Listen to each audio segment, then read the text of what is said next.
Γεια σας και καλώς ήρθατε σε ακόμα ένα βιντεάκι μου.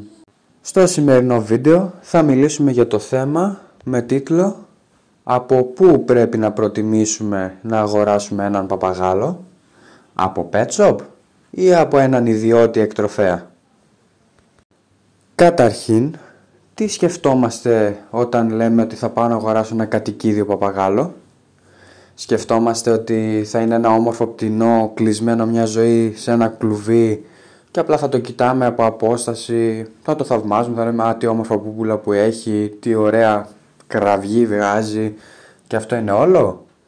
Ή σκεφτόμαστε ότι ο παπαγάλος είναι ένα κατοικίδιο το οποίο θέλουμε να έχουμε αλληλεπίδραση μαζί του, δηλαδή να βγαίνει από το κλουβί, να το χαϊδεύουμε, να μαθαίνει κολπάκια, να μαθαίνει λεξούλες ανάλογα το είδος, και έτσι να κυλάει η ζωή και η δικιά μας και του πτηνού.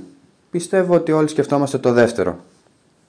Για να μπορέσουμε όμως να έχουμε ένα τέτοιο είδους κατοικίδιο, το οποίο να θέλει να αλληλεπιδράει μαζί μας, να μας αγαπάει, να παίζει μαζί μας και όχι απλά να το αφήνουμε στην ησυχία του, θα πρέπει να αγοράσουμε ένα παπαγάλο όπου είναι μεγαλωμένος με κρέμα.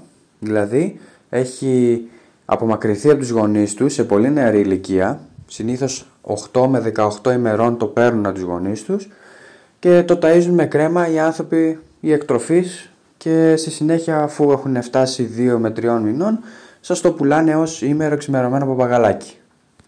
Οι εκτροφείς ακολουθούν αυτή τη διαδικασία ώστε να μπορέσουν τα παπαγαλάκια αυτά που μεγαλώνουν στο χέρι με κρέμα να μπορέσουν πολύ γρήγορα να αποδεχτούν τους νέους ιδιοκτήτες τους ως μέλη της οικογένειάς τους.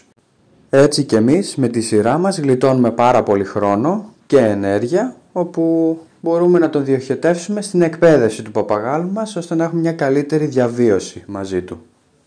Τώρα, αφού δείξαμε νομίζω υπερκατανοητά το ποιος παπαγάλος είναι καλύτερος, ένας μεγαλωμένος με κρέμα ή ένας παπαγάλος ο οποίος είναι άγριος και στη συνέχεια εκπαιδεύτηκε, μπαίνουμε και στο θέμα του βίντεο, όπου ήταν από πού να αγοράσω ένα παπαγάλο, pet shop ή εκτροφής. Ξεκινάμε με τα pet shop, όπου θέλω να ξεκαθαρίσω καταρχάς ότι χωρίς τα pet shop θα ήταν πολύ δύσκολο, μη πω ακατόρθωτο, να κρατήσουμε παπαγάλους, καναρίνια, παραδείσια πτηνά, θηλαστικά, ψάρια, ερπετά, γιατί θα ήταν πολύ δύσκολο να βρούμε κατάλληλη πηγή τροφής, βιταμινών, φαρμάκων και παιχνιδιών. Αλλά υπάρχει και ένα αλλά. Στην περίπτωσή μας, όπου μιλάμε για πτηνά τα οποία θέλουμε να έχουμε αλληλεπίδραση μαζί τους, όπως είναι και οι παπαγάλοι, τα pet shop για μένα προσωπικά, κατά την άποψή μου, δεν πρέπει να επιλέγονται. Δηλαδή, εάν μου έλεγε κάποιος από πού να πάρω ένα παπαγάλο, θα του έλεγα όχι από pet shop. Αυτό γιατί όλοι, ή άντε να μην πω όλοι, η πλειοψηφία των pet shop πουλάνε παπαγάλους οι οποίοι είναι άγριοι. Και αυτό γιατί τα pet shop συνήθως επιλέγουν να έχουν περισσότερη ποσότητα παρά ποιότητα.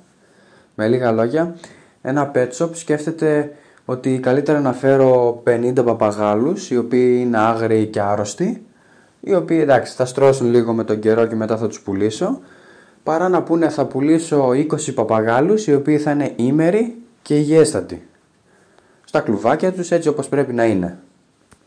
Ενώ οι εκτροφείς κατά μεγάλο κανόνα εκτρέφουν 1 ή 2 είδη παπαγάλων, ανάλογα με τον χρόνο που θέλει να διαθέσει ο εκτροφέας, γιατί υπάρχουν εκτροφείς οι οποίοι είναι για το χόμπι, οπότε έχουν 4-5 ζευγάρια και βγάζουν ένα χαρτζιλίκι από αυτό και έχουν ένα είδος δηλαδή παπαγάλου, έχουν ας πούμε μόνο African Grey, μόνο Parrotlet ή μόνο κοκατήλ ας πούμε, για παράδειγμα, και μεγαλώνουν όλα αυτά τα μικρά με φροντίδα, με στοργή, να σιγουρευτούν ότι όλα θα μεγαλώσουν, ότι όλα θα είναι χαδιάρικα.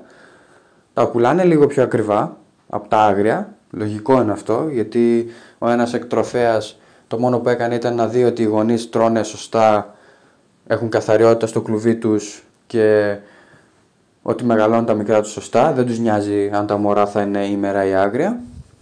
Ενώ ο άλλος εκτροφέας έχει αφιερώσει χρόνο και ενέργεια ώστε να μεγαλώσει αυτά τα μικρά παιδάκια, ώστε να μπορέσουν μετά οι νέοι ιδιοκτήτες να τα χαρούν.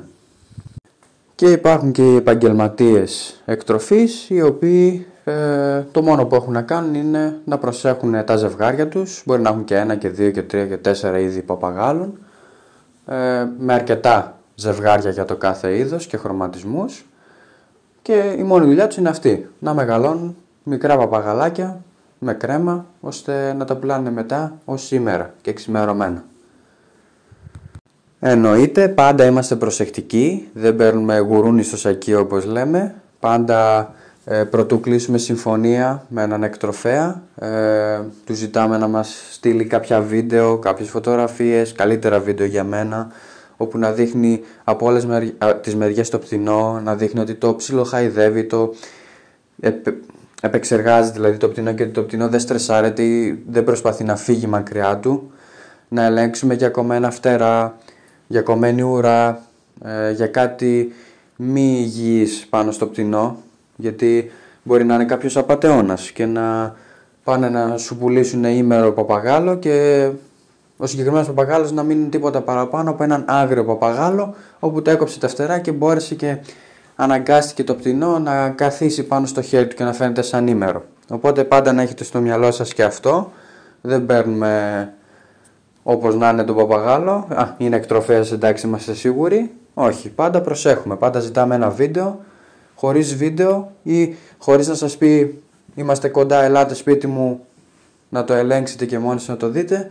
Αυτό είναι για μένα το ακόμα καλύτερο, να πάτε να το δείτε από κοντά. Με αυτόν τον τρόπο θα ξέρετε τι ακριβώς αγοράζετε. Αυτά είχαμε να πούμε για το σημερινό θέμα. Ελπίζω να σας βοήθησε, να το βρήκατε ενδιαφέρον. Τα λέμε στο επόμενο βίντεο. Γεια σας!